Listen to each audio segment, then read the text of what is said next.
back to Minnesota, any more special for you? Just the way you're playing, the way you're contributing here, getting a chance to go back and play on one of your former teams?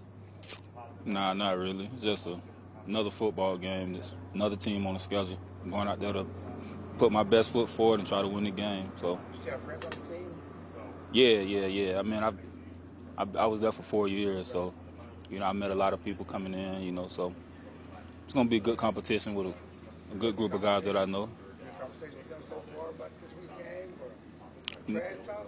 Nah, none of that. It'll probably, we'll talk during the game and after the game, but other than talking anytime before it, I'm working on putting a good game plan together with these guys and going out there and winning the game. No sense of pride at all of you didn't get to play full-time up there. Now you're coming back playing full-time and playing the best football of your career. No sense of pride letting them know, this is who I have developed into. Nah, man, this is part of the business. I'm not the first guy this happened to. I won't be the last, so this is part of the business. I'm focused on playing good football, not anything else. Coach Edwards talked about he credits you for maturing a lot on and off the field, and you view it that way as well, as saying you've grown up not only as a player but as a person. Yeah, I think I have. Just through my career, my young career at the time, I didn't handle a lot of things the way I should have handled a lot of things, and with the experience and with just getting older, I understand things a lot more and understand the person I have to be as far as as a professional athlete. Joe Wick said something he mentioned that there was an instance at training camp where you came to address something with him. He said you talked to him like a man, and that really showed him the type of leader you could be. What was that instance, and have you built that relationship with the coaching staff and as a leader? With that, it was just really, going through something on the film, and I approached it like I was talking to a grown man, and he understood that. It wasn't anything disrespectful throughout the conversation, but I addressed him as a grown man, he addressed me as a grown man, and just being real with him, he was real with me, and I think that's kind of just what he meant when he says, I showed him the type of leader I can be, just because I'm not coming in here to MF you, you're not MFing me. We're just gonna talk like two grown men, and we all have the same common goal. How much you like a different player, not person, different player than the one played in Minnesota? Mentally, I think mentally I'm definitely a different player. The things I do now is some of the same things I've always felt like I could do, given the opportunity. But as far as just mentally, I feel like I'm a much better player in person. Big nickel, you see a lot of that around the league now. Is it becoming more prevalent, you think, since when you first got into the NFL, that sub-package? I think it has. It just kind of gives you the best of both worlds. You got a guy that can, if you have the right guy, and you got a guy that can play the run good and can play the pass. So I think that's something that is going to continue to grow. The trend's going to continue to grow. You got some older DBs or DCs that, back then they didn't really ever have to do this. And I think just now, like, as the game transitions, it's something that a lot of teams are gonna go to. When you look at your skill set and you see that trend, do you think that's really good for your career because of how physical you are, your length, and that sort of thing to play in that sub-package? Yeah, I think it is. Just being a unique guy. I mean, there's not really many 6'4" safeties. 6'4", 220, and can cover in, can play in the box. So I think at this point, there's going to be a lot more guys that look like me and be used for that particular purpose. Do people try to tell you you're too tall to be a safety? They try to get you somewhere else, or did you get any that? Yeah, I heard it all. I meant coming out of high school, in college, maybe moving to linebacker or all of that. But I was stern in my ways. I wanted to be a safety. So. Who pushed you hardest to try to get you to change? I'd probably say when I got to college. Coach Venables was trying to get me down there in the box, which is it's ironic because it's the same thing I do now. But at the time I was young and I felt like, oh, you're trying to make me a linebacker, so I just rather stay back. But it's crazy because I do the same exact things now. Why did you want to be a linebacker? I enjoy being in the box, and at this point I'm still a safety, so I take on tight ends, receivers trying to crack block, it's a total different thing when you got Tyrone Smith coming at you and count you in the it's a total different monster. So I'm gonna stay where I'm at right now. This is the first time you've been used in this capacity? Not really.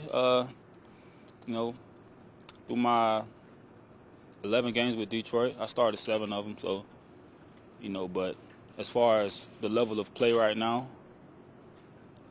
is much higher than any other place I've been. How you're being used, Big Nick, this is the first time kind of in that situation? Nah, it was the same in Detroit for me. I pretty much, towards the end of my career in Minnesota, they introduced me in that package, and it's kind of stuck with me everywhere I've been since then. As far as being a guy that can come in and play the run as a safety and can play the pass. So it's not like this isn't the first time I've been used to this extent, but as far as just the opportunity to playing time, it's been the first time where I've been put in that role and it's stuck, for a while. How important is swagger to defensive backs play? Very important. I think swagger is important to any football player. I think every football player should have some swag to him. So, that's just something that, and it may be like who I watched growing up, like who I was fans of growing up playing football. That just I take swagger very serious, whether it's the look on the field or with play style. I take that very serious. I think that that adds a lot to a player's game. Who has the most on your defense? Who has the most on this defense? Me. Me. You say you were watching players growing up. Who had it? Which players? Just guys like my favorite cornerback, Rondé Barber. I think he played with a swagger. His play style was unique. Sean Taylor, those types of guys that just, they just brought the energy. You can just feel it when they play. Whether they're making a play or not, you just feel the swagger that they come with and the intensity and the energy they bring to everybody. So those are just the type of guys that, I try to continue to watch. I still watch those guys' highlights and just try to keep picking up on things they did that made them a great player. How much pride do y'all as a secondary take in what Trayvon's doing and how you're all working together to make this play happen? A lot of pride in that.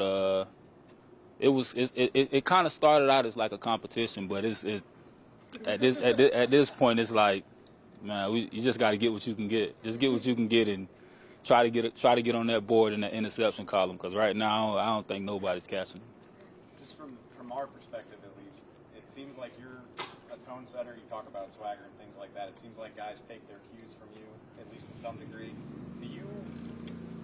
Is that a conscious effort on your part? Does it come naturally? How do you feel about just your role as a leader on this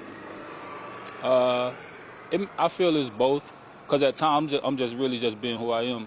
I'm just being who I am, and guys pick up on that. And then it's maybe sometimes where I might not be in it, but understanding that this is how everybody looks at me. This is what I have to do. So, I can say it's probably both. Because everybody has their days where I come in and I'm like but I gotta continue to bring the energy, because guys look at me as a leader, and I gotta continue to be that. On that note of what your roles with the defense, I think DQ had an exercise with y'all where you wrote down what you thought your role was and then passed the paper around and wrote down for each other. What were guys telling you, and what did you think of that exercise? Personally, my role, I saw my role as, being a guy that comes in, plays man on tight ends, take tight ends out of the game. And just the things that was on the paper was just be a leader. Like, a lot of people already saw me as the leader. I'm an older guy in the DB room, so a lot of guys just saw me that way. It's just now becoming prevalent to everybody else that I'm a leader in this group. But I don't think it's coming as a surprise to anybody in the locker room, because they already looked at me that way. How is this locker room culture compared to other ones you've been around? It's great. It's great. For me, playing in Minnesota, my early years we had a great defense. We had a top 5 defense, and just the things that was going on in the locker room, just guys being around each other, guys having each other's back, whether it's on the field or off the field. we have that same thing going on here where guys enjoy being around each other. Guys talk about things outside of football. And then when we get in the meeting room and guys have to talk about things, we're looking at each other eye to eye and talking, as real as it can be. And I think guys just respect that, and that's going to take us a long way. What's Anthony Brown's presence like in that PV room? Anthony Brown's another guy that's, we came in together. Actually, he's a leader. He's a quiet guy.